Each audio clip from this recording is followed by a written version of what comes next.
Okay, this is day one of an FSA prompt. Now remember, we did expository last week. Now this week we're doing opinion, and I think maybe you'll have a pretty easy time with opinion because you do opinion every day. You fight with your sister. I think it's this way. You fight with your brother. No, you're wrong because. So you have a lot of background knowledge on how to do opinion stuff. First step is to read the first prompt. So you click here to download the prompt. You click OK. I've already done that, and it's right there.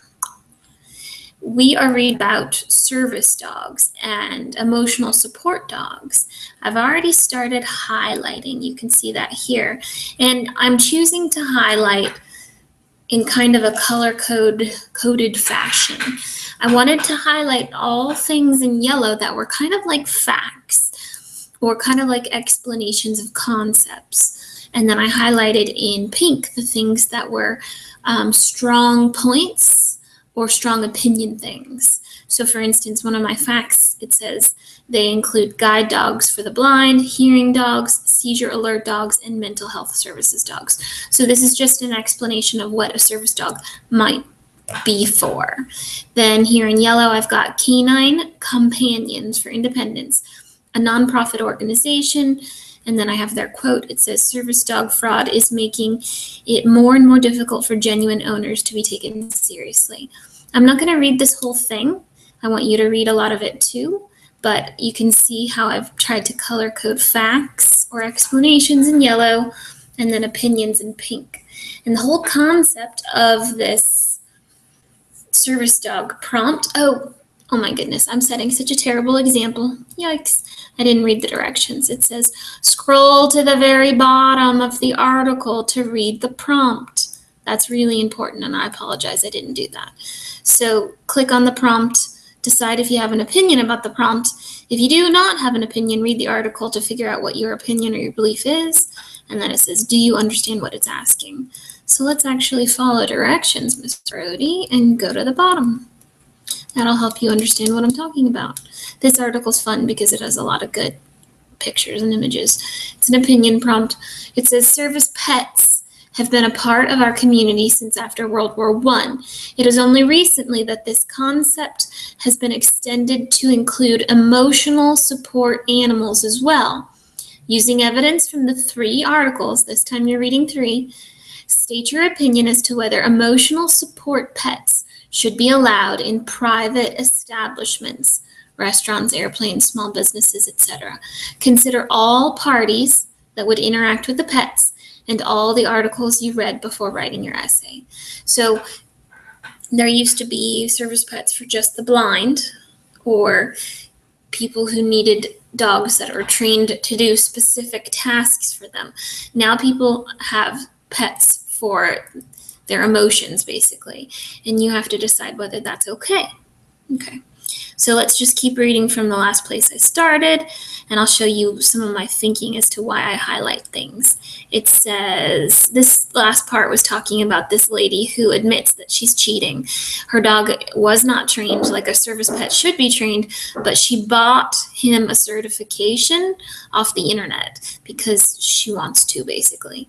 She says she feels guilty about cheating the system, but adds that she has a number of friends who behave in the same way.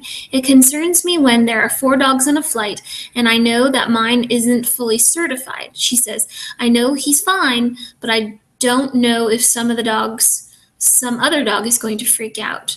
It is a scenario that Jody Ambrose, an animal behaviorist and trainer, has experienced while traveling with a service dog. So I'm going to highlight her.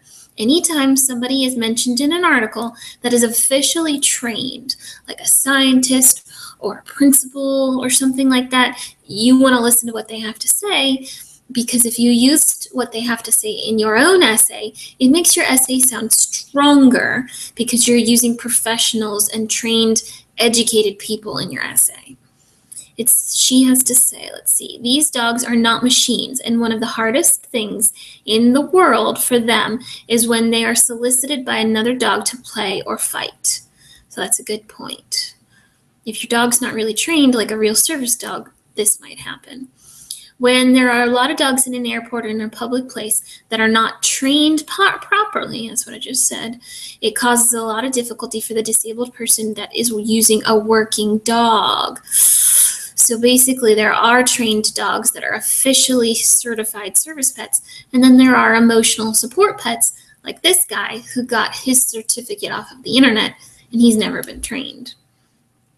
Randy Dexler from the San Diego area is retired from the U.S. Army. He suffers from post-traumatic stress disorder and has a traumatic brain injury. He is a legitimate owner of a fully trained service dog.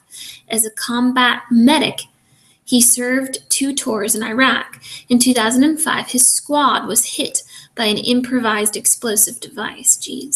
Despite Staff Sergeant Dexter's best efforts, he was unable to save the life of an Iraqi civilian who was caught in the blast. That incident, which led to feelings of guilt, resulted in him suffering from severe psychological problems. When people get too close, it feels like spiders are crawling on your skin, he explains. I'm going to highlight that because this is a strong point.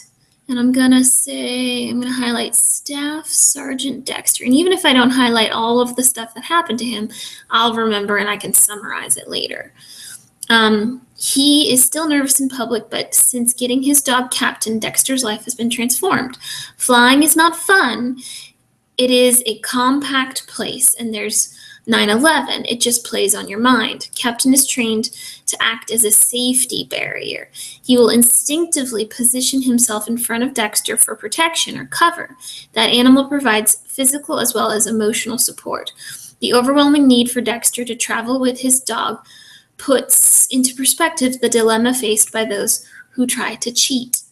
The service dog industry is wary of pushing for a wholesale clamp down, I guess like stop, a clamp down's like a stop, on the sale of service dog equipment, such as vests. It is a valuable resource to those owners who home train their animals. So this is kind of like a counter argument. There's a little bit more down here, but I do want to show you what you do when you are done. Do you understand? Yes, read the article. Here's the video. Submit your 3 strongest highlights. It says, copy and paste 3 strongest pieces of evidence that you highlighted as you read the article. Submit them below. They don't have to be your opinion. So if you think emotional support pets are okay, but you found a really good point against them, you can still submit that. So for instance, let's see here.